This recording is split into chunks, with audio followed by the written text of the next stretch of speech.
Jauh sebelum diutus Nabi Muhammad SAW, pernah ada seorang yang luar biasa prestasi kejahatannya. Ia telah membunuh 99 orang tanpa alasan yang benar. Namun demikian, tiba-tiba tergerak dalam hatinya untuk bertaubat. Hanya saja ia bimbang, apakah masih ada peluang baginya untuk kembali ke jalan kebaikan. Orang-orang di sekitarnya menyarankan agar menemui seorang rohib untuk menanyakan hal itu. Ketika tiba di tempat kediaman sang rohib, ia menceritakan kegundahan hatinya dan keinginannya untuk bertaubat. Sang rohib bertanya, "Apakah kesalahanmu itu?" Ia berkata, "Saya telah membunuh 99 orang tanpa alasan yang benar." "Apa?" seru sang rohib penuh kekagetan. "Membunuh 99 orang? Tidak ada jalan bagimu. Tempat yang tepat bagimu adalah neraka." Lelaki itu sangat kecewa sekaligus marah. Ia sadar bahwa kesalahannya memang begitu besar. Tetapi cara sang rohib menyikapi dan memvonis itu sangat melukai perasaannya.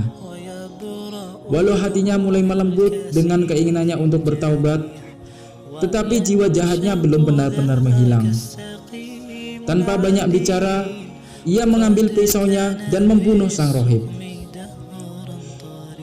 Genap sudah 100 nyawa tidak bersalah yang melayang di tangannya. Tetapi panggilan ilahiyah untuk bertaubat terus mengganggu perasaannya. Hanya saja ia tidak tahu harus bagaimana. Suatu ketika ada orang yang menyarankan untuk menemui seorang yang alim di suatu tempat, dan ia segera menuju ke sana. Ketika tiba di tempat tinggal sang alim, ia menceritakan jalan hidupnya, termasuk ketika ia menggenapkan pembunuhannya yang ke-100 pada sang rohib. Tentu saja bisa, dan tidak ada seorang pun yang bisa menghalangi keinginanmu untuk bertaubat.